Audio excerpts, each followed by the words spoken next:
Hello. Mm-hmm. Madam, we I'm start from listening. Madam, source. You have the speaking listening.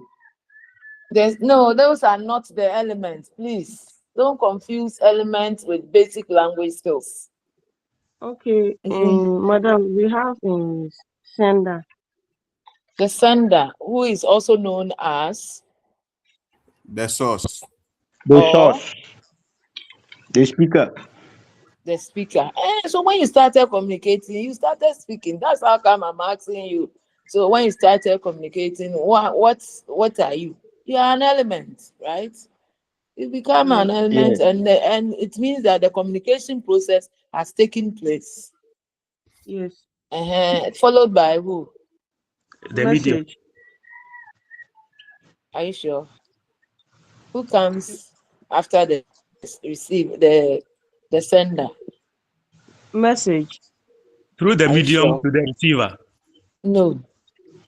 The receiver is the Uh, second person. You are talking to me. Before you think about what you will talk to me, the message is the third element of communication. Then you think about the Okay. medium. Eh? The medium of yes. communication, that's the channel you want to use. You want to use a phone call, you want to use this and that and that and that. But we have a problem. It's a complex process. Sometimes we want to avoid misinterpretation, like some of you started and you were misinterpreting me. If we were all to get the message at a go, there wouldn't be any problem with communication at all. But because of the problem of misunderstanding, sometimes you say something and somebody wants to interpret it the way the person wants it, which might not be the exact interpretation. Like somebody said he was looking for a job in your model. Then the person was misinterpreted that, it means that this person has lost her job. And so she's looking for. Meanwhile, that wasn't the message. You see, so the message was misinterpreted. Now it's because of misinterpretation.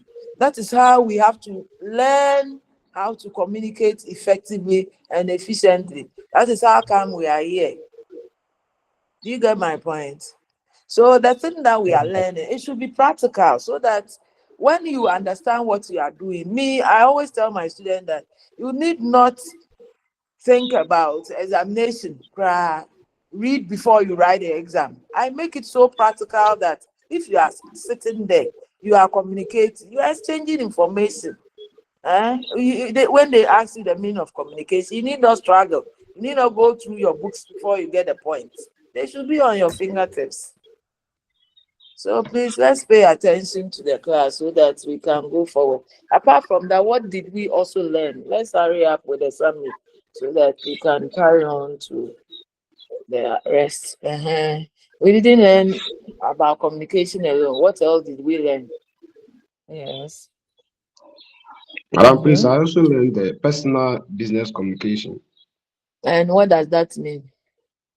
Uh, we said the personal business communication. You Mm-hmm. are communicating with the business partners, Yeah. and that is paying attention to the current by paying attention to the communication skills. Okay. Okay. And then what else again did we learn? We didn't end there. We learned so many things. Yes, in the 3 hour lectures, we learned so many things. What else? Yes. Somebody Madam, who we talked hasn't spoken about today. communications modes, the modes of Communication. communication. And what are they? We have the listening skills, reading skills, Mhm. writing, and then speaking. Arrange them well for me. I called even to the primary skills. Which of them are the primary skills? And what did I say about the primary skills? Yeah. The primary ones are the speaking and listening. The listening and speak. You listen before you speak. You Yes, see, ma. you listen. Even if a child is born and is in the family, the child will learn to listen. Every day the child hears sound, and listens. He see come, then he's looking at the action before. So listening is the first primary skill, followed by speaking. And then you go to school, you are taught how to read and then write. So that is how come we have these language modes that we want to develop upon them. They are equally our communicative skills. And what else? Please, let's hurry up. If you haven't said, oh, there are more to be said. Yes, let's hurry up. Mhm. No one has told me about development of technology, how communication started, and where it has reached. We haven't heard anything from there yet. Let's move on to that one. Ernest, Mr. Ernest, what did you learn about that? Communication technology. Yes. No. Yes.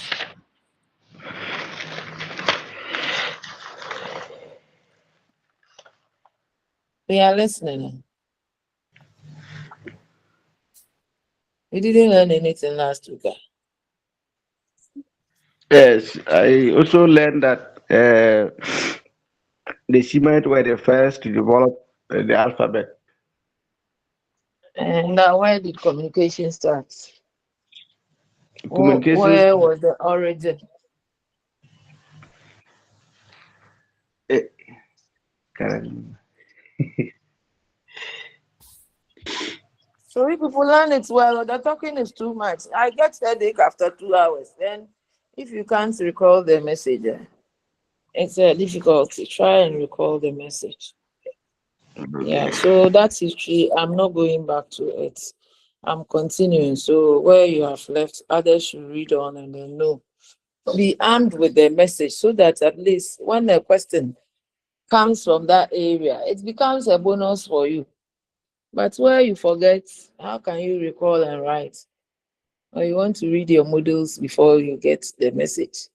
It's laborious, very difficult, because the modules are many. Every course has a module, so learning all of them.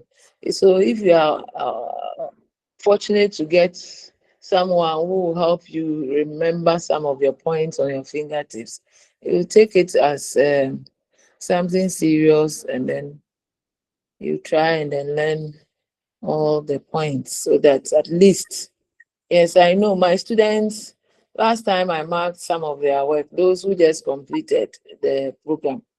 Some of them had A's. I was surprised. They had A's. They are also your colleagues. I haven't told them, but I'm waiting for their results to come. I saw their performance. So please, let's sit up and then study. We looked at word processing and information processing.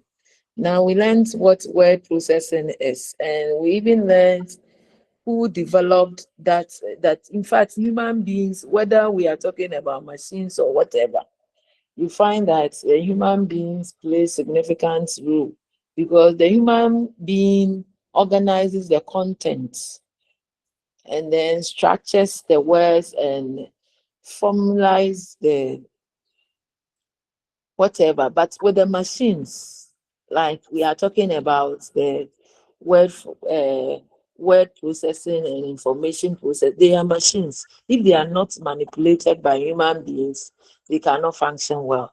They cannot even function. Yes. So that's how come human beings are crucial to the development of technology. And we also said that there are a number of softwares that have been developed, but then we should know who brought all these things. They were the IBM, right? IBM uh, brought that into IBM Corporation.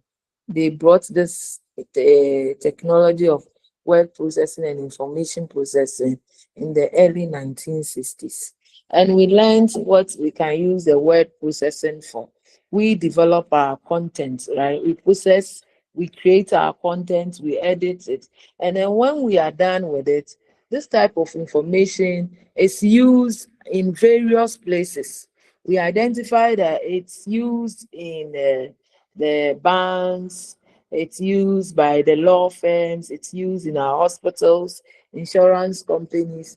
They all use all types of businesses, they use it. And then with the information processing, when they put the information there too, It is manipulated. In the hospital, for example, they've linked all their laptops to, the information processing, right? And so if you are going to see a doctor, you need not go with any file or folder. They just open their laptops and they see your information. Everything is transferred there. Supermarket businessmen, they use it. Even in the supermarket, if you are running a good business, you can use the information processing because it informs you of items that it will itemize them for you. Items that people buy and items that they don't buy. So when you are making your decisions, you can easily go for items that they buy so that you can get money. And that aside, you can see that they have linked the machines to the product, that if you pick it and you are leaving you don't want to pay and you are leaving it, they will disgrace you. You will be caught. So when it started, people didn't know that those people had the machines there. So they were stealing a lot from the supermarket and they were caught. All because of the information processing. Now we use them. But then I also spoke to the revolution which has happened because people are now using the micro computers as compared with the mini frame, the mainframe computers, right? And the reason is very simple, that the mainframe computers were very expensive, and so individuals could not afford it for their businesses. So some of the times people are now ignoring them. They are only able, is the government who is only able to purchase them for their offices. So when you go to government offices, most of these mainframe computers, they come in pieces, sometimes about 4 pieces or so. They are all placed on tables and they are malfunctioning. They no longer use them. They are very expensive material, but because the microcomputers, mini computers, and then the microcomputers have come with other facilities that we can't find them on the mainframe computers, it is making a lot of businessmen, a lot of individuals to go for the microcomputers. And that aside, they are inexpensive when you compare them to the mini computers and then the mainframe computers. So that is how come we have the revolution. Now we want to talk about principles of communication psychology 1. So communication has to do with every part of our life we communicate. Every part. So we sleep, we communicate. When you wake up, whatever activity you are engaged in, you are communicating. But then those human beings that are communicating, so if you talk with a family, friends, students, or employees or teachers, you listen to radio, you are watching TV, you are buying or selling products or services, you are speaking, you are writing, you are listening, all of them involved in communication. Since it has a major effect on our lives, and since everyone is a communicator, we need to understand what happens when people communicate. Now, if you look at people who are successful communicators, you find that they apply effective principles of human behavior. People who were successful in communication, they look at the people they are communicating with, their behavior. Now, this human behavior too that we are talking about, it's not easy to know the way human beings behave, right? So, like, we are talking about these computers, the mainframe computers or giant computers. For them, it's a human being who built it. And that human being can tell, even look at our cars, the cars that you are using, when they spoil, you take it to the mechanic. The mechanic is able to trace the faults, even though he is not the one who did the car, who made the car. He's able to trace the fault. But the human beings, nobody will be able to trace our behavior. Scholars have tried several means trying to explain human behavior. Sometimes they can't, because we are so unpredictable. Today we are saying this, tomorrow we are this, we are that. We are highly complex. We cannot compare even the computer to us. Do you get my point? We are highly complex human people. I want to read something from the inner workings of a giant mainframe computer are most easily explained than the inner workings of human brain and mind. Nobody can interpret your brain, your feelings, whatever you are going to, whatever you are thinking now. Nobody, no other human being, second human being can interpret it apart from yourself. So continued research in psychology, sociology, and anthropology contribute to understanding of human behavior. So that is how some of the theories that they have propounded in psychology, sociology, anthropology. Some of these are what we are going to use to apply to principles of communication psychology. Otherwise, we will not know how human beings behave. And so we are going to look at some of the studies and theories that have been propounded to explain human behavior. Even in the theories, there may be exceptional cases. Those theories, if our theories come through sciences use theory to come out with, they use observation. You see, if they want to come out with a policy, sometimes they observe the thing closely and look at the features that emanate from the thing. And then out of that, they come out with theories.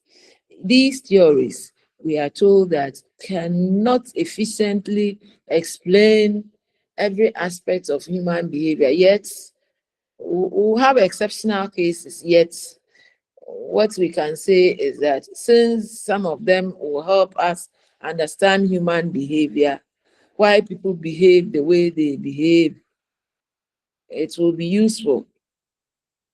So while we are studying human behavior theory, it will help us improve our communication skills.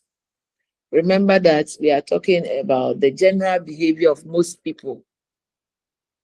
The behavior, we are looking at the general behavior of most people. We are looking at psychology, communication psychology. And the psychology we are looking at is limited to the way we behave. Now, the way we behave, we cannot explain it, even though other mainframe computer, the giant one, the very complex car, you see a big car, it can be worked upon when it falls. But with you, human being, nobody.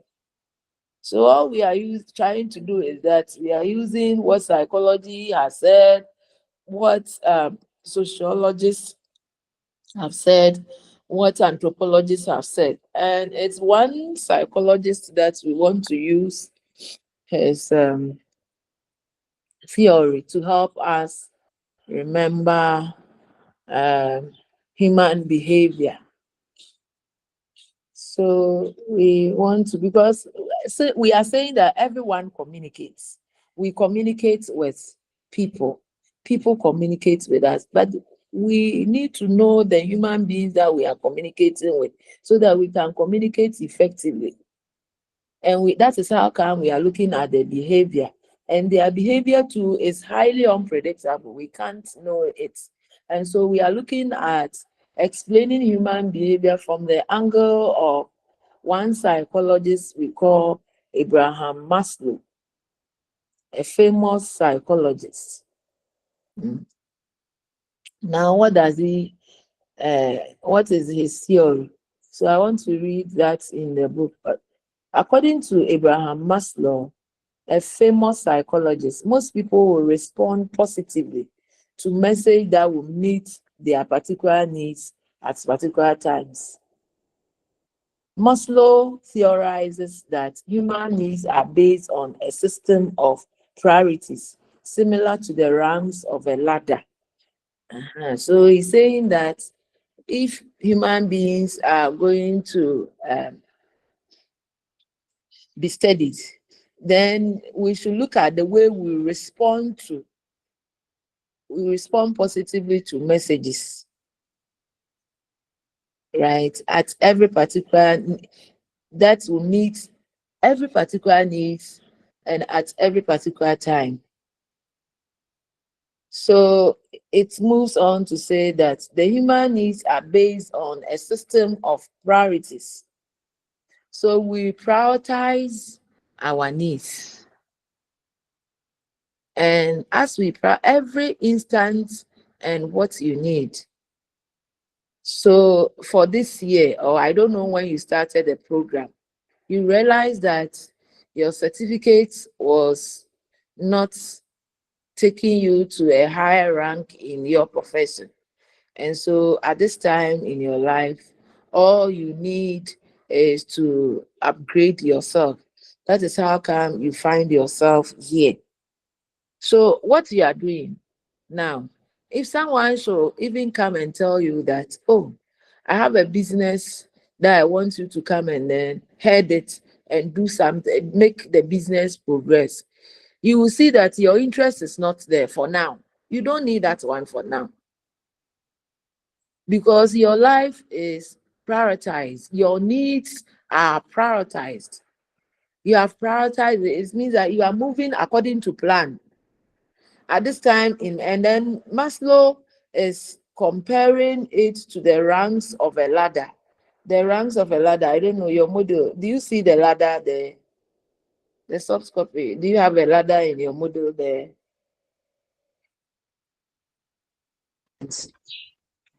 Yes, ma'am. You have seen the ladder in your model. Yes, please.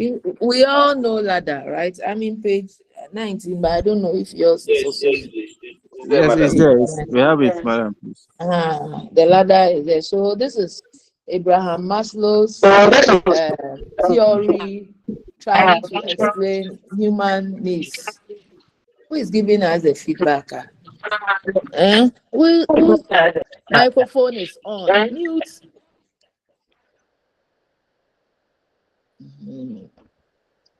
So we are looking at human needs. Why?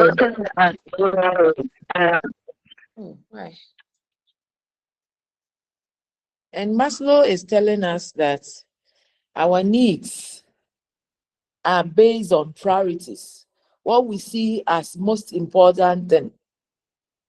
And so he compares that to the ranks of a ladder. So you see rank 1. In fact, we call it 5 ranks or classification. The theory is known as 5 ranks or classification. That's Maslow's theory. Explaining, he's a psychologist. He wants to explain human needs. And that's the first rank. What does it mean? Basic physical needs. That's the moment you start life. What basic things do we need before we can turn our attention to other things? So the basic needs are food, clothing, and shelter. These are physical needs. Until these needs are reasonably well met, we think of little else. Yes. So the rank 1, the moment you put your leg on the first rank, you are looking at basic physical needs. He is using this to explain our behavior limited to our needs. So I place my first leg on a rank. Maybe I'm climbing to a house.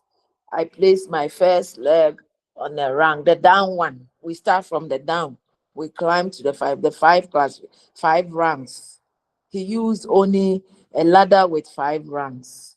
So each of the ranks has what it stands for. So the moment I place my leg on rank 1, it means that I need to satisfy my physical needs. And these needs, as we all know, food, clothing, and shelter. Until I'm able to satisfy all these needs, I don't think about anything again. That is what he's telling us. And it may be true with the majority of the people, because we said that the theory is looking at the general behavior of people, even though there may be exceptions. The exceptions may not be many. So the focus is on the general way, the general behavior of individuals who communicate. The basic physical need. When you haven't provided these needs, you don't think about any other thing. You look at it. When you started after school, you were looking for a job. The moment you got a job, you said, now I have a job. Let me marry quickly. Let me have my children. Now maybe you have your family now. At your age, maybe you're a family man or a family woman now. Now, when you get your job, you have your children, you have your work, you are taking care of the children, then it occurs to you that no, I need to get a place to stay. I need to get my own house. So you start making moves to build your house. You build your house, you stay in it. Now you have food, you have shelter. You think you have your clothing as well. And then when you are done with that, that is not all. But until these needs are met, you don't think about any other thing again. Has it occurred to you like that? Or did it occur to you like that? So this is what Maslow is saying, that until we meet all the basic physical needs, food, clothing, and shelter, we don't think about any other thing again. So now I have my family, I have my children, my husband, my wife, I've built a house, I have clothing, I'm still working. What do I need? You see, sometimes maybe the second rank, then you climb. You don't end there, because we are unpredictable human beings. We are always struggling. When you weren't happy, you say, oh, like I will get a wife, like I'll be very happy. Oh, like I get my children, I'll be very happy. Oh, like I build a house, I'll be very. You now have that family, and after that, you don't want to end there. You want to climb. Now you think about safety and security needs. Maybe when you were looking for the shelter, you couldn't build, or even if you built, you have realized that the area that you are staying, there are a lot of thieves there. There are a lot of robbers there. So you think about leaving the place. Now you think about your security. Hmm? That's how human beings we are. We begin to think about our security, where we are staying, especially maybe when you travel and your wife and children are the only people at home. You think about them closely, that it occurs to you that no, maybe I need a security at the gate, or maybe I need to buy the wire mesh so that I can get security for my children. That's one too is there. So let me read what the safety and security needs. Next, we think about keeping ourselves free from physical harm or mental abuse. Of us try to avoid situations that could cause us physical harm, or people that threaten our peace of mind. Yes. So we take the next, when we have obtained our food, clothing, and shelter on the basic physical needs, rank 1, we think about safety and security needs. The first two ranks represent lower level needs. These two, they are the lower level, because we can find it at the basic, right? If you look at the rank in your book, you can see that the 1 and 2, they are the lower level ranks, because they are the starting point. Every starting point, every human being has a starting point. So those things are your starting point. That is the basic, the first two ranks, lower level needs. Once we have met these, we can turn our attention to our upper level needs. And so it means that from rank 3 to rank 5 become the upper level needs. Why? Because now you have satisfied some needs already. Just like some can even decide to end on rank 2, right? Because at least I have my house, I have my children, I'm able to buy clothes, I'm able to provide them with food. Some will say, oh, I'm satisfied with life, let me end there. Others will not.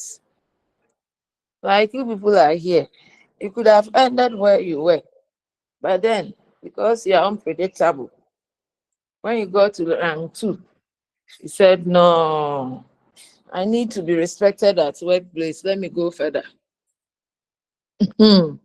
So it's human behavior. So we move to rank 3, which is the need to belong. What does it mean? The need to belong. Now most of us want to feel that we are part of a group.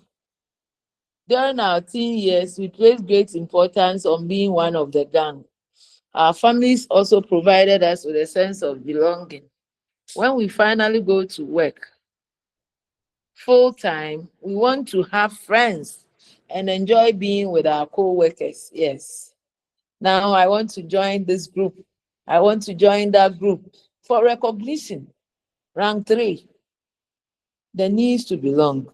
Please, let's know the names of the ranks so they can ask you in any objective question. Rank 1 is the basic needs. Rank 2 is the safety and security needs. Rank 3, the need to belong. And the first two are the lower level ranks.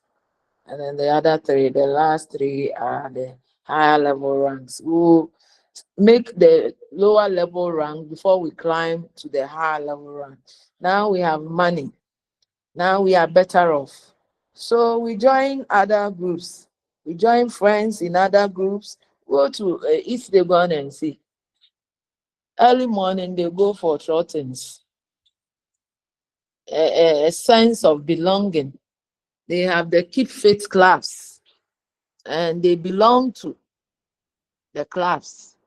And they are not only there for just for the fact that they also want to be with their group, be with friends, feel happy among their friends.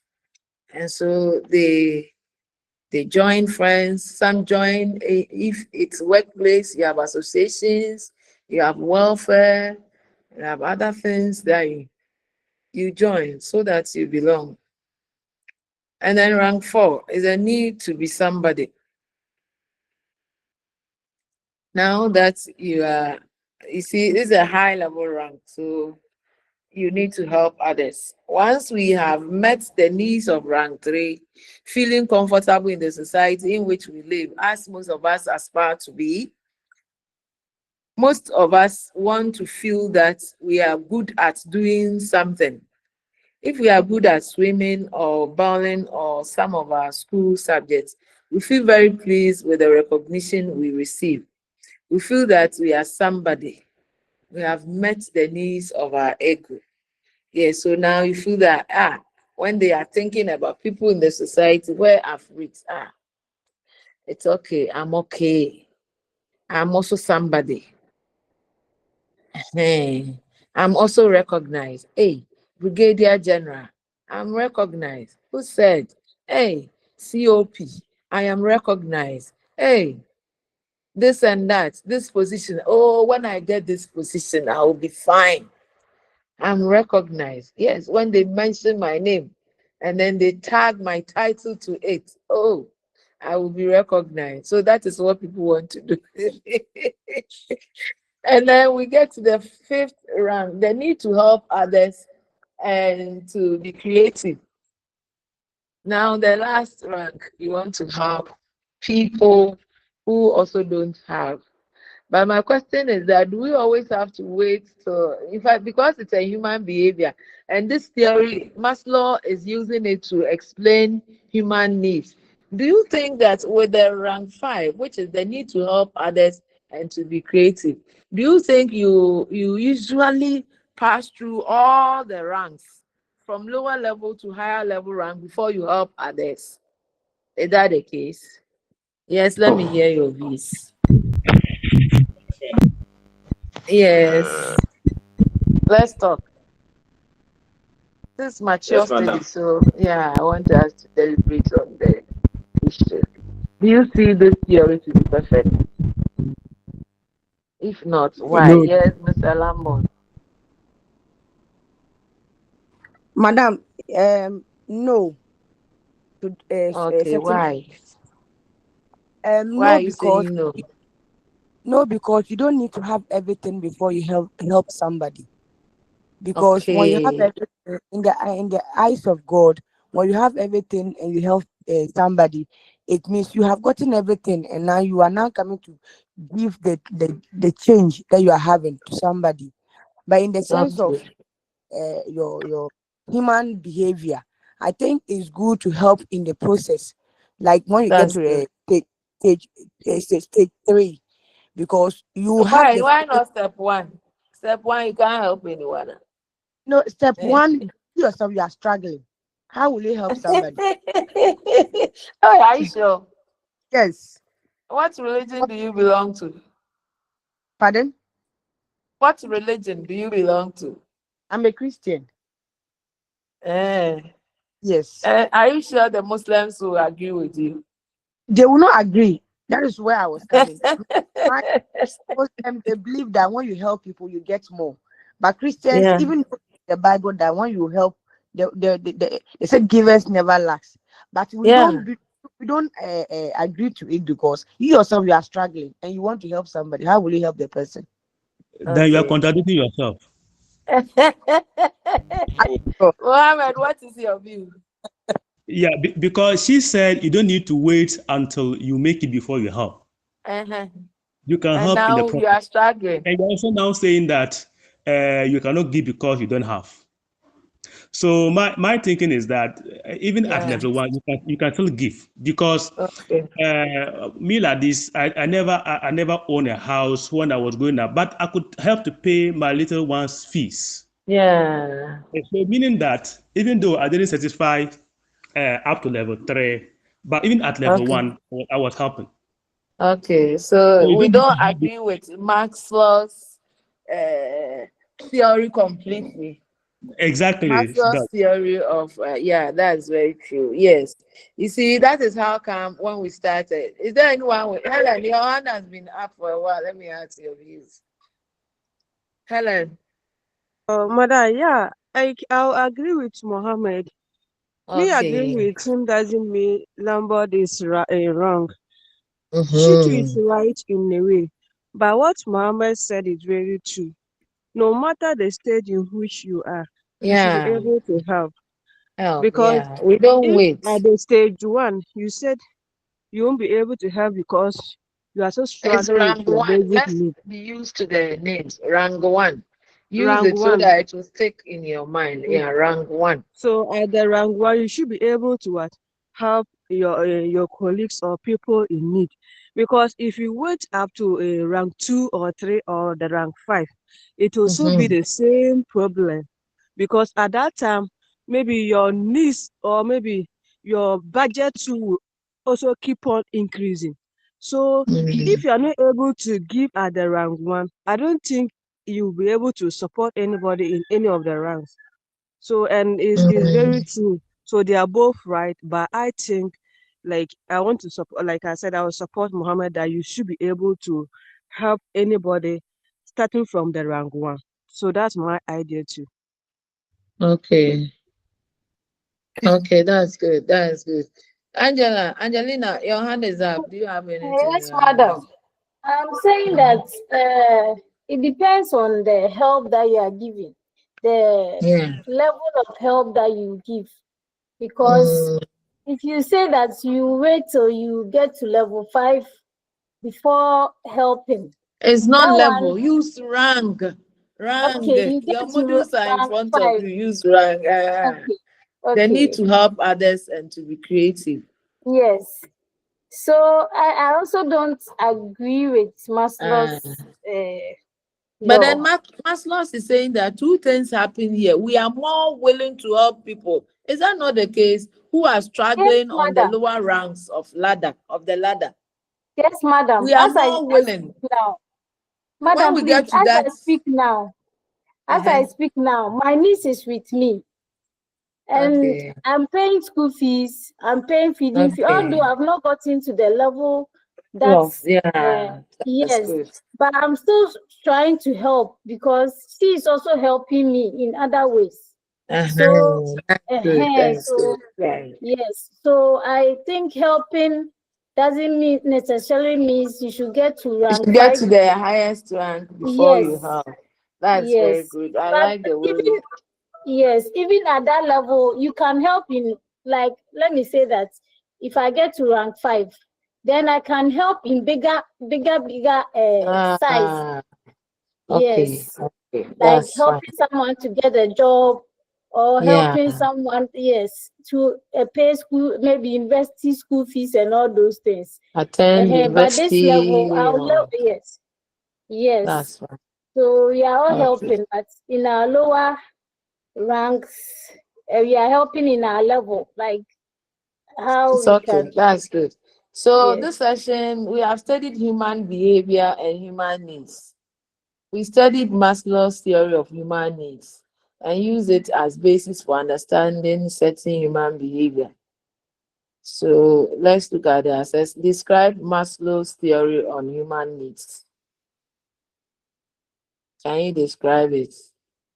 According to Abraham Maslow, he's a famous psychologist, and he said most people will respond positively to messages that will meet their particular needs at particular times. And it's very true. When you needed a degree, you responded positively to getting forms, and but then maybe 4 years back or whatever, if they were to ask you to enroll on this program, you would have rejected the offer. That no, it's not the time yet. So Maslow is using the ranks of a ladder to explain the hierarchy of human needs. So at each level, we have our needs that we want to meet. So looking at rank 1, that one goes for basic physical needs. Let's know the names.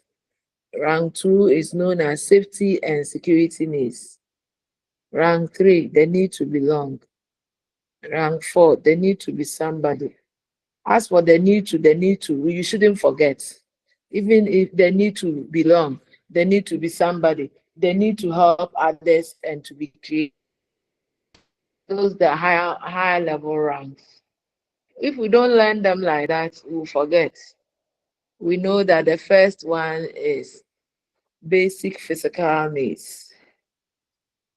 The second one is safety and security needs. Those low level ranks, but the high level ranks, the need to belong, the need to be somebody, the need to help others and to be creative. I hope it is fine.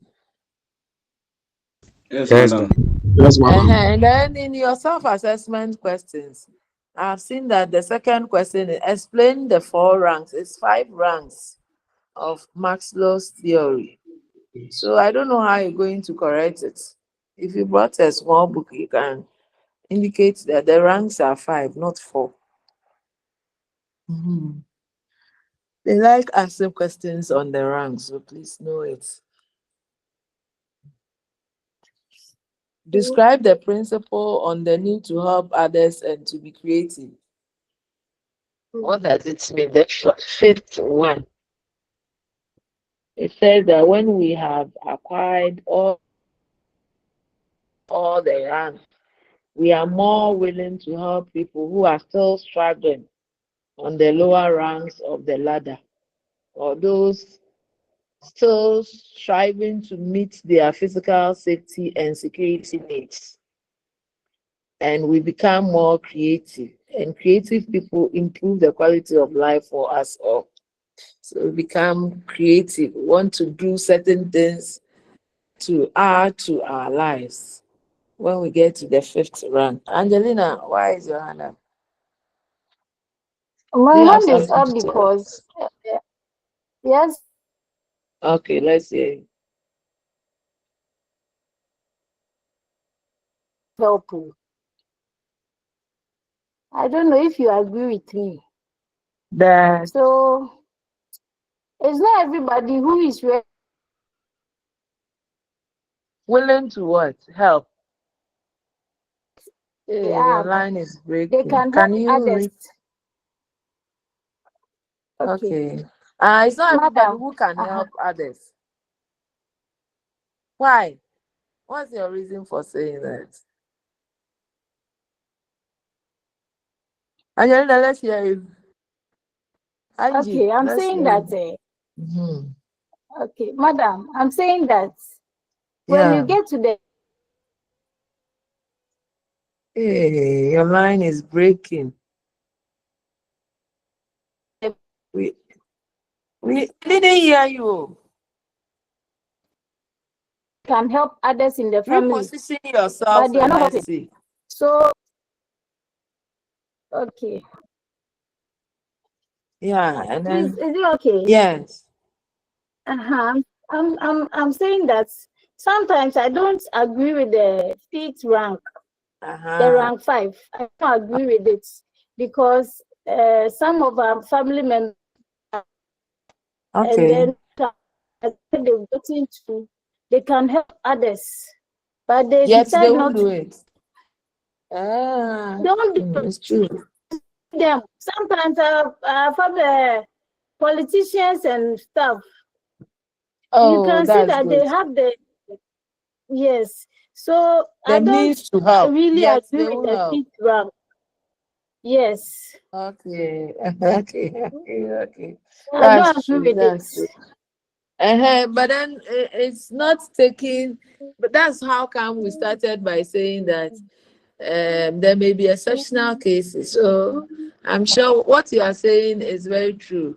There are some who have reached the 5th rank, yet they are never willing to help anyone, especially politicians. And then even our Yes. family members who travel for greener pastures and everything goes on well with them. They don't even think about the family any longer. They think Yes. about their own small family. It happens to our MPs. Some of them, when they go, promising us good roads, good water, and other things, they go and little do we hear from them. It's very true. It's very true. So at least the theory cannot be taken as wholly correct. Yes. Now let's look at principles of communication psychology too. The first part of the psychology, the focus was on the human needs, human behavior and human needs, where our needs are highly unpredictable. And we're trying to explain it from the angle of sociologists, from the angle of anthropologists, and from the angle of psychologists. But we finally ended on the psychologist Abraham Maslow, who explained to us with his theory of the 5 classification of the ranks. And that is explaining in a way human needs, that our needs are prioritized at every point in time. We prioritize our needs. Now, with the psychology too, the focus is not on our needs and then our behavior. We are looking at how our human needs determine our human reactions and describe some particular needs that determine some particular reactions in human behavior. So, in brief, we are saying that to be a successful communicator, you must determine the needs of the people whom you are writing or speaking. You can do this by noticing which goals seem to motivate them. You see, so when we are communicating, we don't consider our needs alone. We consider the needs of the people we are speaking to. We consider their needs very, very well. Otherwise, we will not be doing well. Maybe you might think that, like, I'm communicating with you. I might think that everything is going on well with you, but it might not necessarily be the case. But how do I know? We need to think about our receivers' needs, decide what our receivers' needs are, and then phrase our message to meet those needs. In this way, we go a long way toward getting the reaction we want. Yes. So that is how come I am structuring my message in such a way that any one of us here will understand. Otherwise, we may react differently. You see, if I lecture and you don't understand, see the reaction, your human reaction. So I must consider my receivers. If I know my receivers' needs, I will definitely satisfy the need of the receiver. So please, are you getting the psychology too? Here, the focus is on looking at your receiver's needs. Consider you are a communicator, an effective communicator. You need to look at your receiver's needs. Otherwise, their reaction may be negative, and so you're going to get a negative feedback. Do you get my point? Let's say I'm not speaking to your understanding. Some of you will even sleep. Some will leave the lecture. Yes, madam, we So many understand. reactions. Do you get my point? Yes, There will madam. be so Yes, many madam. reactions. So that's the psychology too. So if there are so many reactions, then what should we do? We must pay attention to our language, because our language affects our behavior. And we must remember that the words that we are using are only symbols. Meaning is added by people. The people may interpret the same word differently. At the same time, words also have different kinds of meaning. So when we are selecting our words, we must be very careful. Sometimes the word that we select, people might interpret it differently from the way we are using it, and so will affect them. Others might interpret it the same way we wanted the word to be interpreted. So we must know this far in advance before we communicate with our receivers. We must know that the words that we are using, they have what we call denotative meaning. Denotative. Denotative means the meaning of the word as we find it from the dictionary. Please pay attention now. Some of the objective persons, these ones come. The denotative meaning of a word is the meaning of the word as is found in the dictionary. And then when we want to add our feelings, impressions, we invoke what we call the connotative meaning. The connotative meaning has to do with other meanings we bring on board when we utter a word. So maybe, for example, when I ask you to, let's consider what we did last week, and some of you weren't able to recall it, you may probably have denotative meaning that, hey, as for this lecture there, he wants everything to be in our mind. Doesn't he know that we are growing? You see, that kind of, those interpretations that you get, they are the connotative meaning. Do you get my point? They are the connotative meaning because you wanted it in Yes, such a madam. way that So when we are using our words, we must be careful because our words that we select, they have power on the receivers and then the hearers. The words have different interpretations. So there are certain words we shouldn't use when we are talking, even with our children, especially. There are some who are, when they are talking to their children, as for you, this boy, you always be this. Are you cursing him? No, you shouldn't do that. You see, the expressions, the words that we utter, they have effects on, they have reaction on us, on any receiver. Ah, you are a dull child, and the child will continue to be dull. Anytime he's working or he's doing something, he will be saying that, me now, my dad or my mom has been telling me I'm dull. So, what is the difficulty? I'm dull, I'm dull. No. So the book is telling us that words like slender, slim, thin, skinny, and these words essentially have they have the same denotative meaning.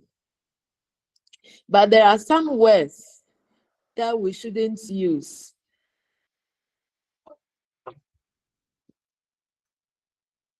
So like so there are some expressions we should use and expressions we shouldn't use. So expressions that actually motivate people, that those are what we should use. And those that are not, I think those that are not are what we call the pull words. Let's see, the book mentions two types of words that we should use. Those words they term as pull words, pull, P-U-R-R, pull words and snare words. Words that affect people's emotions either positively or adversely. There are some words you use, especially on our children as parents. We shouldn't curse our children with our words. Sometimes you might think that you are joking, but then it affects their lives. We should desist from that habit. Now, those poor words are ones such as beautiful, right? So those ones are those that give a kind of encouragement, beautiful, kindness, freedom, successful, persevering, and slender.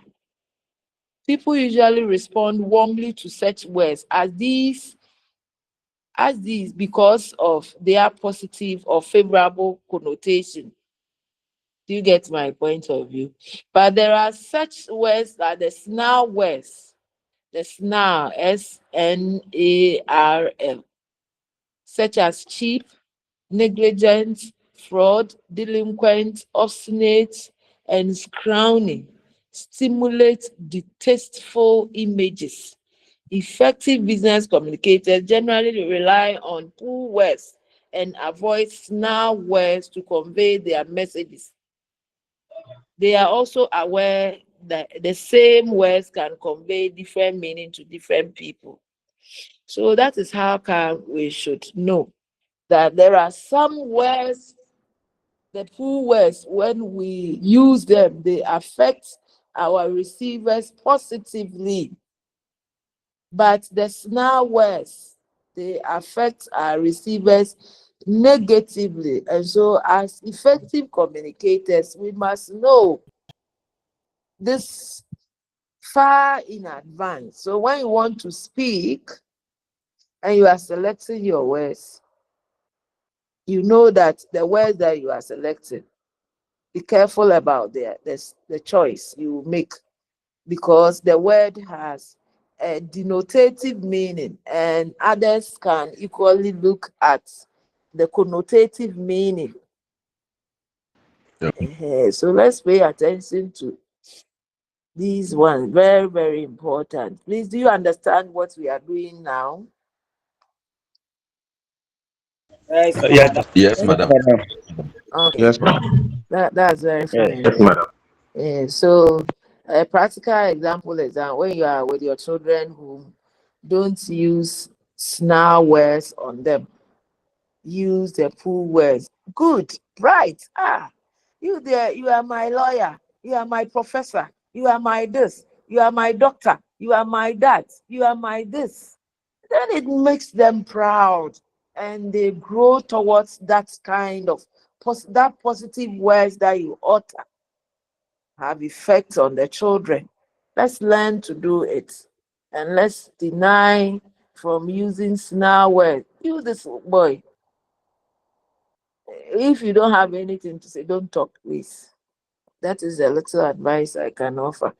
So that's what we are learning anyway. That's what, because we are learning to be good communicators. We are learning to be effective communicators. Even when you are communicating with your lecturers, you know how to communicate with them. I remember last year there was a guy who didn't know how to communicate, and he used his communication to even insult the coordinator of the program or whatever. And how his mates got annoyed. That guy was even blacklisted among the group. The way he suffered before he had his way through, it wasn't easy for him at all. So let us transfer this knowledge to our lecturers as well. Yes, they deserve better, not insult. If they are not meeting you as they plan meeting you, politely deal with them. Yeah, like if they teach you, you don't understand, just draw your attention to the fact that if they could explain that point again that you don't understand, not that you insult them, or remembering that we have learned that apart from the denotative meaning, they have connotative meaning. We all learn to be careful about our choice of words. Very, very important. As for communication psychology too, that is, we are looking at the receiver's reaction to some of our utterances, and we are paying attention to our language affecting our behavior. Now let's look at the non-verbal communication too, as uh, we talked about this, but we have it here. So when we speak or write, we send our receivers two types of messages: those expressed in words and those not expressed in words. If your teacher say to you, "Don't be late for class tomorrow," you could surmise that the message asks you to be on time. The sentence does not state in words, but may through chest and facial expression imply such additional messages, such as "You are frequently late," or "I am upset that you may not be on time." These messages, not expressed in words, are called nonverbal communication. So the nonverbal communication, they are not expressed in words, right? They are communication that are not expressed in words. Let's know them. They can act as, it's a form of communication. And examples have been given to us: facial expressions. Me, I can't see your faces, but you can see that, especially when you are in a lecture and you are not understanding the content or you are not hearing it. Look at your facial expressions. You are not happy, you feel stressed up. Sometimes gestures that we put, you fidget your body in a way that everybody knows that you are going to. When you are home, some of these things are exhibited when we are home to our partners, our children. We exhibit gestures, posture, body movements, even our attire, the dresses that we wear, the grooming contributes greatly to the meaning of a message. Yeah, if you leave Afro, your hair is bushy, your hair is rasta, and people see you, you are communicating to them that you are a Rastafarian, or you follow the principles of Rasta, or yes. But then these things, right? We can't communicate. We can't say that they communicate to us without considering the environment and our cultural practices. So our cultural practices and environmental differences often determine how these messages will be interpreted. Very, very true. maybe in your cultural practices, you are a Nazarite, and a Nazarite doesn't barb the hair. And so your hair will grow out. So, because that's your culture, you are practicing it. But I'm not saying that we have it, we may have it in Ghana here. It determines the kind of interpretation. So we are saying that with a non-verbal communication, they communicate to us, but then we cannot ignore two items: our cultural and environmental differences, where you find yourself. If it's in Ghana here, you know that Ghana, when people wear white attire, it means they are celebrating something, a victorious occasion or something like that. So it's an interpretation. You have an interpretation. It's a non-verbal means of communication. If you see somebody in black, it tells you that the person is in sorrow or is mourning a lost one. And that's one. That is how come you see the person in black, black from head to toe. It gives you that message. But in other jurisdictions, you may in other cultures, they don't see anything wrong with black attire. But for us in Ghana here, Ghana, the moment you see somebody in black, that is a cultural practice. That's the environmental. It's having effect on our interpretation. Now you see somebody with look at somebody has pierced the nose, has put earring there, has pierced the ears all around, has put some earrings there as well. It's putting on a necklace. The person has bleached the hair, has bleached the body. He has dyed the hair. When you see such characters, what tags do you tag them with? Yes. What tag? What first tag? And the person is wearing mini dress. Most of the body parts are exposed. Like that, just picture what I'm giving you. You've seen such characters moving around. The dress is as short. Yes. You classify the person as a prostitute. You see now. Why? Why are you saying this? They are the Because Why our are you culture saying frown on that. you are using culture? Our culture Yeah. doesn't permit us to dress in that way. And it's something that those who practice prostitution, it has been Yes, their lifestyles. That's how they dress. So that when you see yes, them, it's you'll be true. attracted towards them. So it's communicating to us. This is communication. But you see somebody who has also put on a veil. Anytime you see the person has put on long sleeves and has put on a veil. You don't see the hair. What does that one As also of tell you? Religious. Muslim, The person is either a Muslim. yes. The female Muslims, so they don't expose any parts of their body. They Madam, always please, cover their hair. the religious ones cover their hair, but we have others too that the American Muslims. Okay. For them, Okay. yes. Do I you have see. American Muslims? Eh? Something I like was that. about to ask.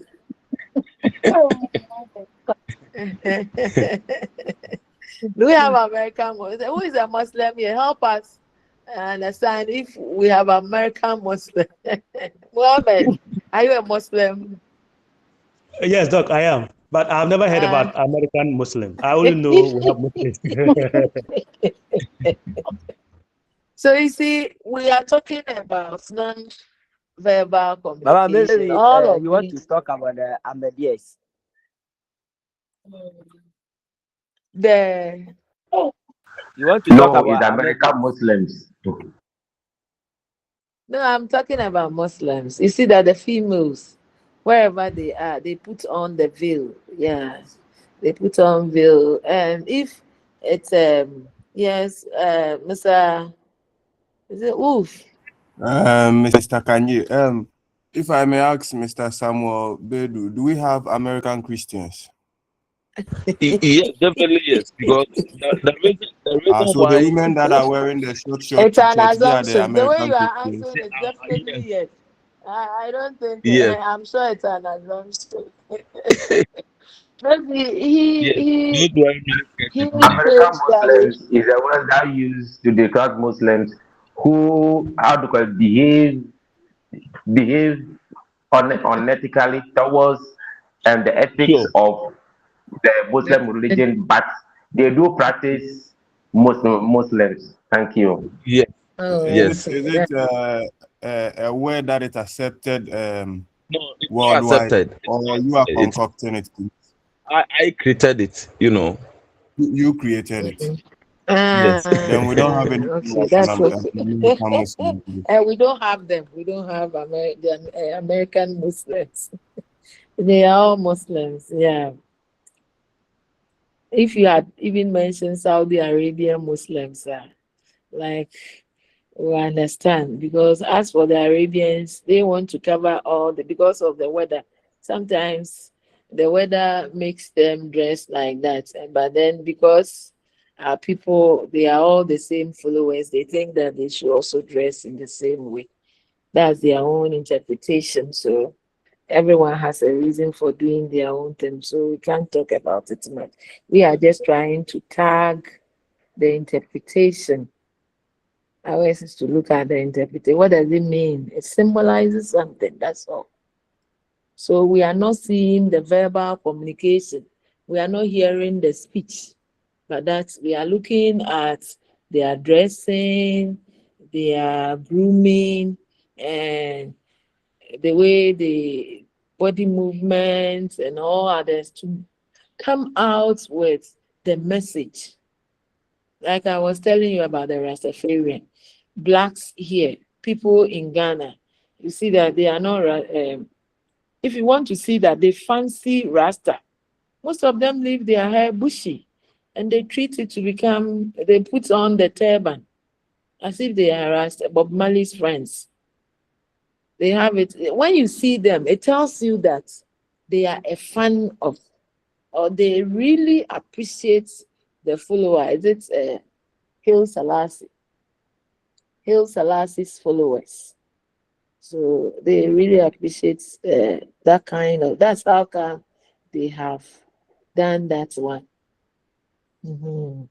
And then we are saying that sometimes some of these things, though we can tag them with the interpretations, we think that the culture and the environment determine how we should interpret the non-verbal modes of communication. Yeah, the culture.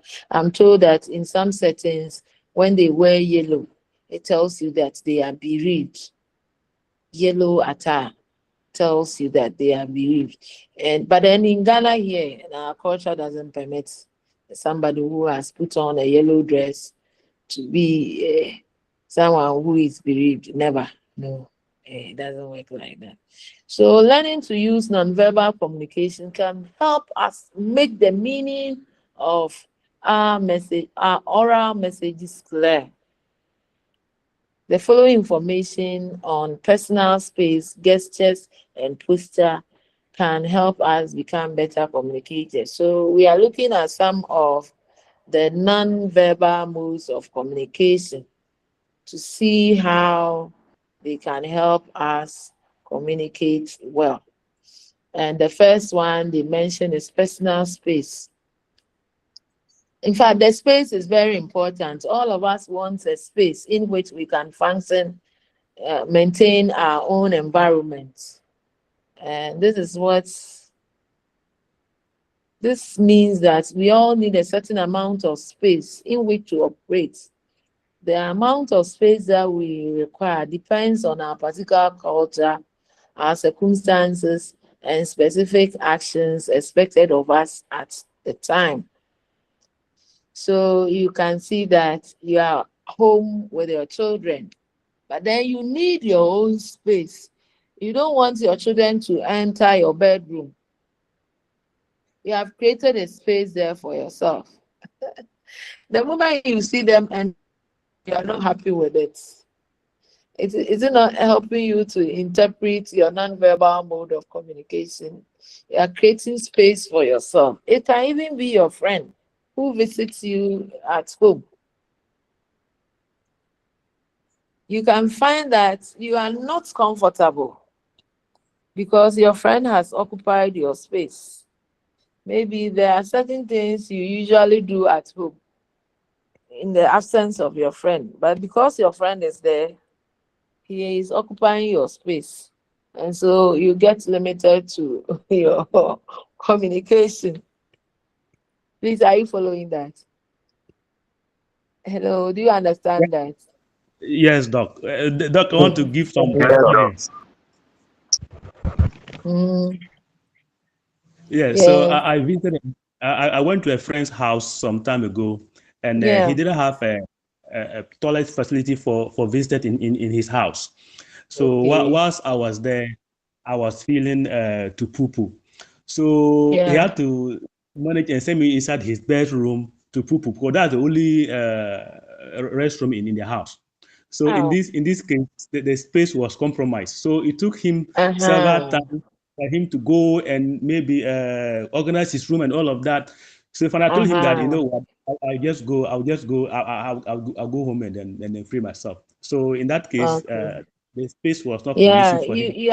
you invaded his space and he reacted unnatural. He exhibited an uncomfortable and unnatural kind of behavior. Yeah, because his Yeah, the space communication. is Yeah, invaded. Mm. It's natural, don't you see that? yes, Especially when people. Another point of looking at this space has to do with instances where maybe oh, this thing has gone. Maybe I wanted to explain with an example. Mm. Yes, maybe somebody.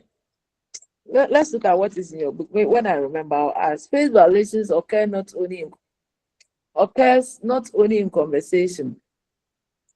Picture yourself stepping in a crowd elevator. No, this one is not the one I was going to talk about. That when you even get into an elevator, which has a little space, maybe if you weren't expecting a friend, someone else joining you in the elevator, your comfort is limited. So, in fact, I've remembered what I wanted to say. It happens, personal space happens when somebody is looking for your confidential information. You don't want to disclose it, especially some of us, our age and our background information. We don't want to disclose them at all, but maybe the person is in a higher hierarchy and is asking you for all the information. Look at the kind of behavior you put across after giving the person that information. How do you feel? Has it ever occurred to you? Uh-huh. Let's talk. Has it ever occurred to you that way? That somebody invaded your Yes, space yes, madam. by asking you some confidential information. But the thing was such that there was no way you could, avoid the information.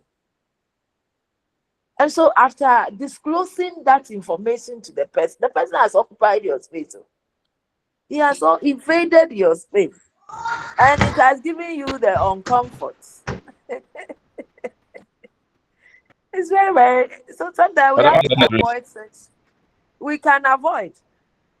When it happens like that, we can avoid. But the point is, if it's at workplace and they need the information to maybe process something, that one you can't avoid it. So personal space is very important point for us to know. People invade our spaces. Sometimes too, it's true how we talk. Oh, sometimes nobody is asking you for any information yet. The kind of conversation you engage your friend in, you end up disclosing everything about yourself. It's also dangerous, highly dangerous.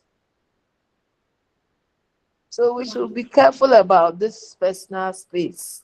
Sometimes it's about the talking. Some of us, we don't have limit to our talk. I don't know what when you put in maybe alcohol or something like that, you can disclose everything about yourself. You are security people. And Me, I Madam, don't know much. I'm just using my com skills knowledge to help you. Madam, there's another issue, especially when you fall in love. If you are not careful, you disclose so many things That's to a lady true. that will use it against you later. Yes, so that's very true. You are So we should making be the careful. lady to invade your space. Sure, Uh-huh. sure. And so we have to be very careful about this personal space. Mm. So it's very important. So an understanding of personal space can certainly help you communicate more successfully. If you back away from people because they invaded your personal space, they may perceive this behavior as a sign that you don't like them, like Samson and Delilah. When Samson was asking Delilah on a number of times where his strength lies, and then Samson was not telling Delilah. What did Delilah take it to be? That Samson never loved her. And it happens in our setting. People might think that as for this person there, he's arrogant too. He is this so. He's not sociable. He is this. And so what? You are not sociable. Are you there for him? So we must be very careful about when we know about this personal space, we'll know how to comport ourselves because there are some people who don't deserve our confidential information. If you disclose it to them, the next time they will use it against you. So let's pay attention to this point. But on the other hand, if you invade others' personal space, how much information can be assimilated when they are backing up, feeling uneasiness, or displaying discomfort? Ask yourself, how much information has been lost during this stage of discomfort and uneasiness? Obviously, a communicator who relies on oral communication must be conscious of proper spatial relationships under varying circumstances. Very, very careful about whom you are dealing with, especially in our environment where we live. If we are not careful, we disclose all our information to our neighbors, and they can use it against us, hit us badly. Even respect, they won't respect you any longer because you have disclosed your personal space. They have invaded your space, and you thought that maybe when they invade yours, if you don't give in to them. So some people, they are staying in the community. They are in a group of drunkards. They call themselves, hey, I'm going early morning. You see them at the drinking spots, defiling themselves and their bodies with alcohol. So sometimes we have to be very careful about our little space that we have. Let's maintain it. Now you are growing, so you behave like a grown-up person. It's not everybody who deserves the information you give to. Let's learn to keep quiet sometimes so that our spaces, our personal spaces will not be invaded and used against us. Some of our neighbors can even come to our houses, insult us, and go because of you giving yourself into that. They've invaded your space. So we should be careful about that. Let's look at gestures and postures. For that one to that's the non-verbal. The second one, personal space, is one of the non-verbal. Gestures and posture. People can communicate many moves through gestures and posture. Keeping your head down and hunching your shoulders may be your way of telling people to leave you alone. Okay, so gestures equally communicate to us. And then crossing your arms may indicate that you do not accept what someone is saying. Then sliding down in your chair may convey that you are bored. Shrugging your shoulders, just shrug your shoulders, may mean that you no longer have any interest in the situation, as we do. Well, so as for gestures, they equally communicate to us. If you do not wish to convey these kinds of negative ideas, you need to monitor your body language in communicating with others. So as a receiver, very important point here, let's see. As a receiver of messages in the communication process, you should keep in mind that nonverbal communication does not always tell the whole story. Interpret gestures, posture, and body movements in conjunction with what is being said and the whole context of the situation.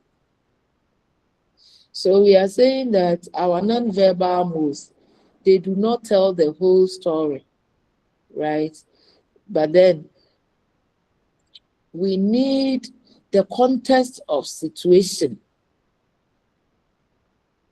to add to the interpretation. Maybe, you see, context of situation has to do with the situation before maybe you put up a certain gesture at home, and then your wife or your partner could give a particular interpretation. The reason is that that interpretation is coming from your background, what you have done already. That's the context of situation. It's very important. What is being said, or the whole context of situation. What you have, the context of situation is what you are looking at. Maybe other issues might have cropped up before you put on a particular gesture. That one, the gesture can be interpreted on what might have happened. Your wife was going out at night, always going out at night. And so you decided to lock the door so that she can't move out at night. So that gesture, that attitude of locking the door, you are not locking it because of thieves. Do you get my point? You are not locking the door because thieves will come and steal, or your children will go out, but just to prevent. Maybe you lock the door and then you go with the key to work, just because you don't want your wife to go out. It means that something might have happened. That is the context of situation. So previous information, because we are told that with the gestures, with the facial expressions, with these non-verbal forms of communication, they interpret the communication partly. They don't give us the full interpretation. The full interpretation will come through what you say, maybe sometimes what you say, or your context of situation, what might have happened previously. You are using that as precedence. You are using that as precedence. So when you add what has happened before to put up a certain gesture, then the communication will be complete. Please, do you understand? Do you understand? Can we have someone giving us an example to that effect? Maybe an example. Example of what I've said. Context of situation. We are saying that these non-verbal modes of communication, they don't give us the complete communication unless we add what we are saying, the verbal mode, or the context of situation. And the context of situation is what I've explained: the previous attitude, previous occasion, previous things that happened around you, your environment, that is calling you to put up a kind of behavior, even at workplace. You can give us the example from workplace or whatever. Yes. Let's hear someone giving us an example to illustrate that. When we give example, that's how come the understanding of what we are learning stick in our minds. Yes, because I gave an example, like let's say it's not even your wife, your children. They always have been playing somewhere else. You don't want them to go there. And you don't want them, so you lock your gates all the times. It's not that the gate locking is not meant for that people will enter your house. It's a contest because you know that if the moment the gate is open, the children will go and play. But you don't want that one too. So that's contest. That's their attitude of going out to play.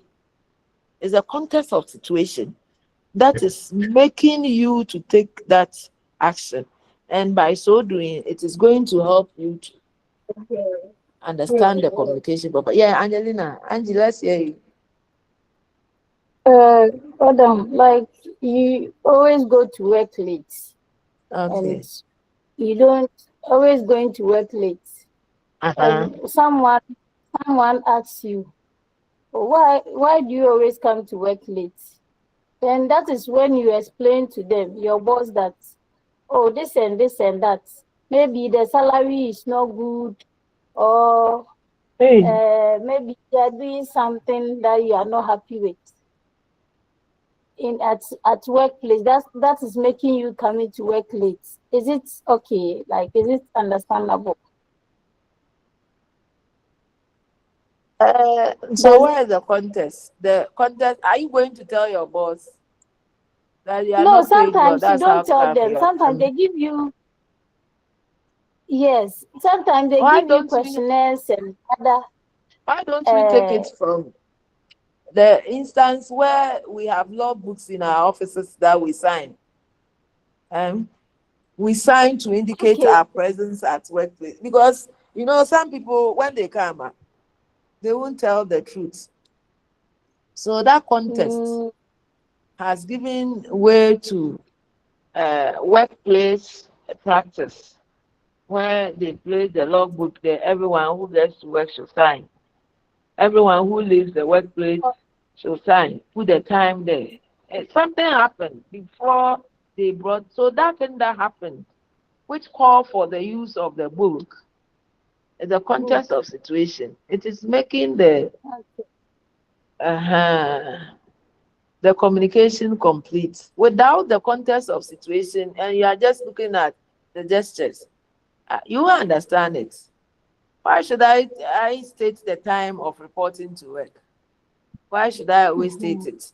Is it important? I've come to work. Yeah, something happened, and they learned from their mistake that even if something gets lost from the workplace, they should know people who were there at that day, on that day, and at that time, so that they become the immediate suspects or something like that. That's how come they have the book there. So previous information in connection to the environment, people around us, what they are doing, what everyone is doing, should come in to complete our facial, our gestures, or our non-communication mode, non-verbal communication modes. Let's look at the last one and see if we can start. Facial expression.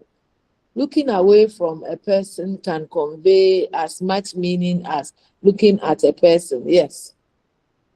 Maybe when you see someone, you don't want to look at the person at all. Why? You don't like any trouble. You don't want any person to misinterpret you. So even if you get a chance of maybe just vanishing into a thin air in presence of that person, you will get vanished. And then when you see somebody and you are looking at the person's face too, is that not an interpretation enough? So Yes, looking madam. away may tell people that we would not invade their privacy. Or it may mean that we are not comfortable with what they are saying. Or may mean that we are trying to hide something. so we look away. We know that facial expressions can convey a whole range of meaning. Sometimes when we are happy, joy, we see it on our faces. When we are even stressful, we see it. When you are hating somebody, when you love somebody, when you are in sorrow. But as with gestures and non-verbal and posture, we need to consider the entire situation and evaluate both the verbal and non-verbal in interpreting the messages. So in this session, we've studied how our needs determine our reactions. In other words, human beings behave in certain way as a result of certain needs in their lives. Therefore, to communicate successfully, we need to be conversant with how the need cause him to behave. So we have looked at principles of communication psychology too. The interest is in how human needs determine our reaction. And we realize that as a successful communicator, we must equally think about the receiver, those we talk to, their needs. If we don't think about their needs, then it's going to be a lot of, they may misinterpret us, they may be misinformed, they may react. And so we look at that from the angle of the language we use to determine our behavior, the language affecting our behavior. And so we have been advised not to use certain words. And which of them? Is it the snarl words? Snarl words are those that we don't like, those that carry negative impacts on someone's life. But the pull words are those words that encourage others, those that we should use. And then we have also learned that the moment we are communicating, we should remember that the language the expressions that we use, they are just symbols, but then they carry more than the meaning of the word itself. So a word as we use can have either a denotative meaning. The denotative meaning is the meaning as it is stated in the dictionary, or it can have a connotative meaning. The connotative meaning is other interpretations we deduce from the word. So a teacher is telling you, come to work early, or your lecturer is asking you, come to lectures early. Then you are sitting there telling yourself that it means that I'm always coming late. That is why you are deducing it. You see, you are making other meanings out of it. Maybe you are staying at home with your children. Then you place money on the table. You can't find the money. And then you ask your wife, where is the money I placed there? Just that question,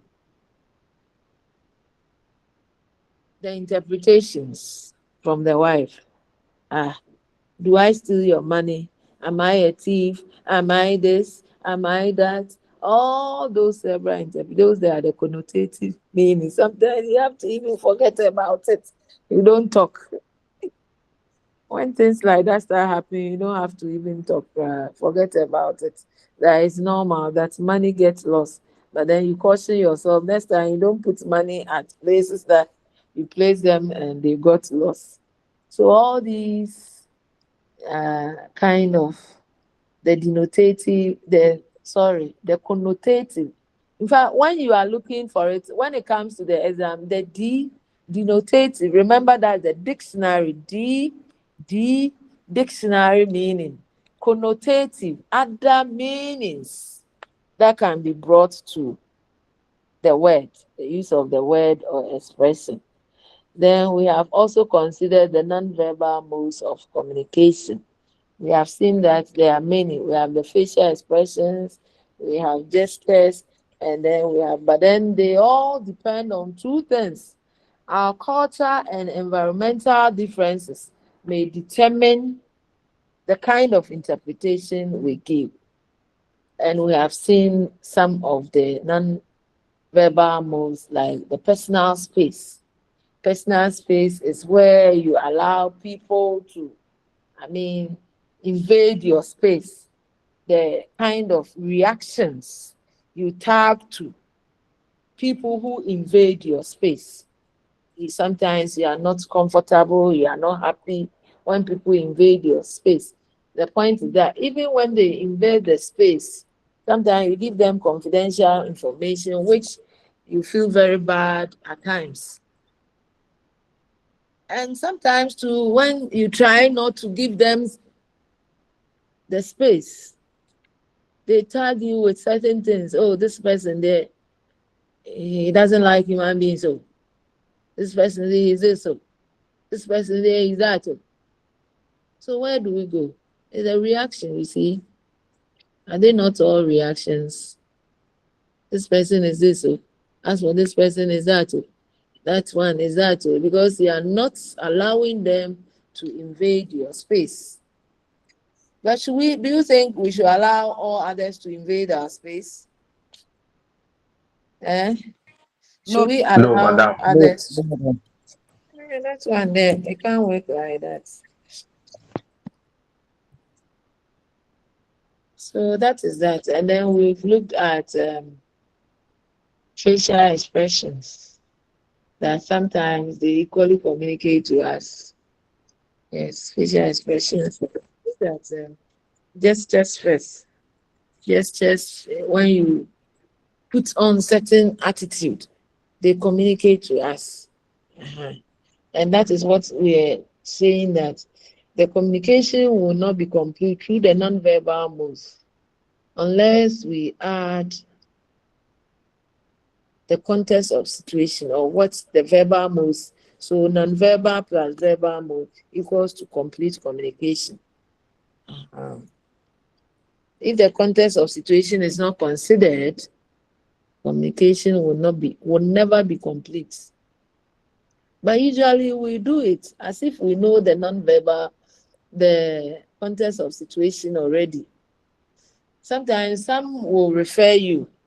Have you forgotten what you did the last time? So you see, context of situation comes in.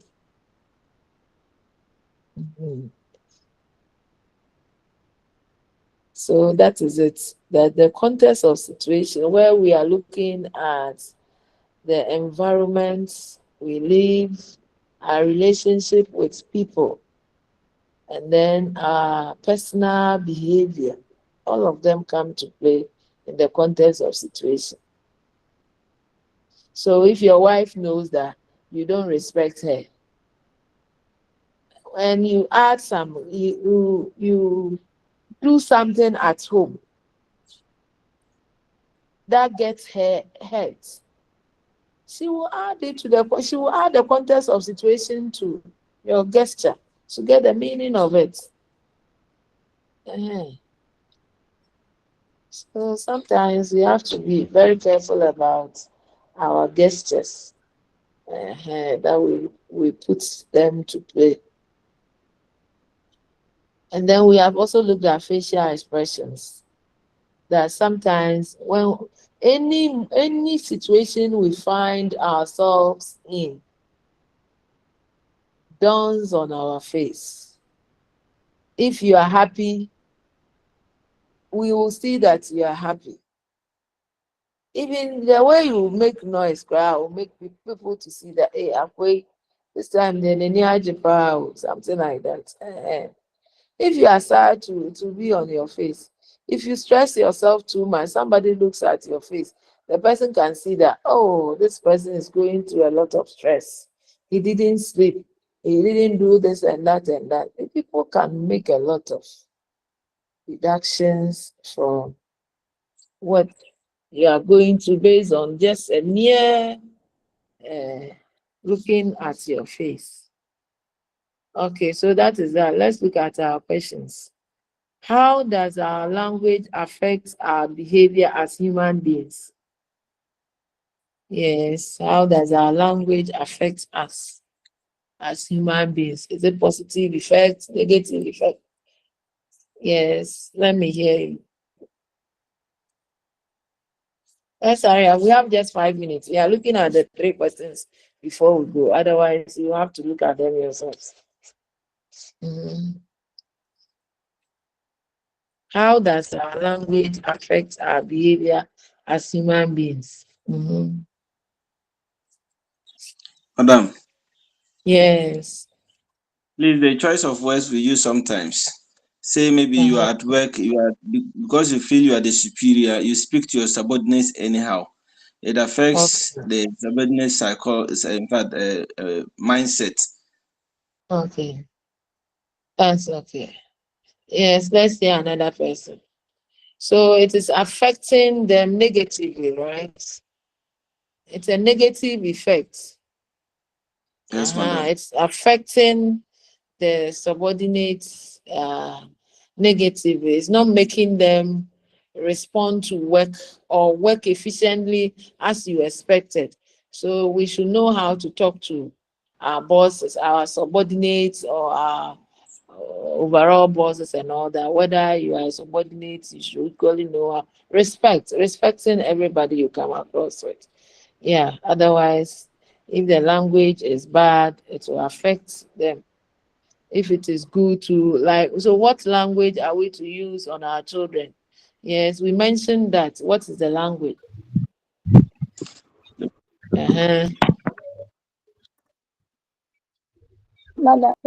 Yes. The poor words. Poor words. We use the poor words. And what words do we use and they affect our children negatively?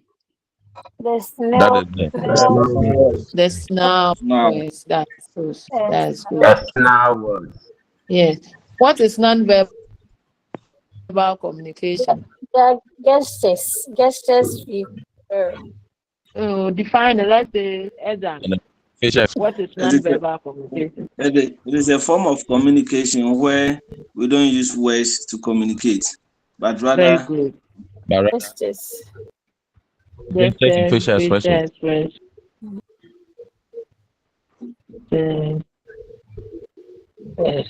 Personal speech, etc. Yeah, that's very good. So all of us should list 5 forms of non-verbal communication that we use. Yes, mention the non-verbal communication. Yes, one is what? Facial expression. What? Facial expression. The other one is your posture, gesture. Your demeanor. That's the same as posture. Movement. Body movement. What type of movement is it? No, body movement. Yes, body movement. Body movement. It's not just movement. We have grooming. And then what? Grooming. Is it not under grooming where we are for?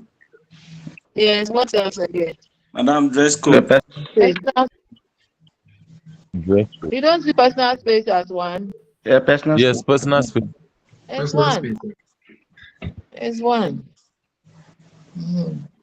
Okay, I think that on that note, we'll pause here. It's almost time. If you have a question, just 1 minute for time to be up. And then we'll meet. We are meeting again on Tuesday, 7 p.m. to 8 p.m. that same time, on the same length, right? The 22 students are here. I expect that when we meet, the same number will come and take our lecture seriously, because if you don't participate in any in our presentations and you claim you participated, I can't forge marks for anyone. Yeah. Okay. Yes, Doc. Any question before we go? If there is no question, it's 8 o'clock. We can pause here. Any question? Then maybe your question will come when we meet again. When any question that occurs to you on what we have studied, you can jot it when we meet again. Then I'll address that.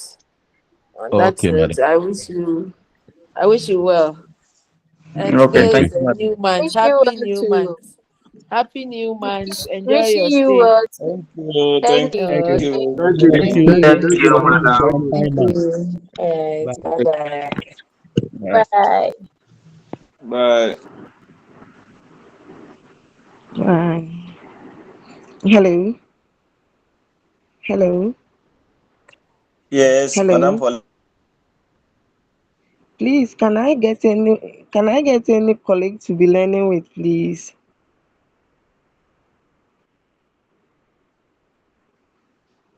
Hello.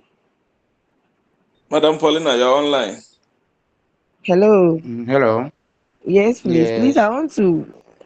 Can I get some group of people to be learning with? I just joined today. I was not around, so that we can be doing group studies, please.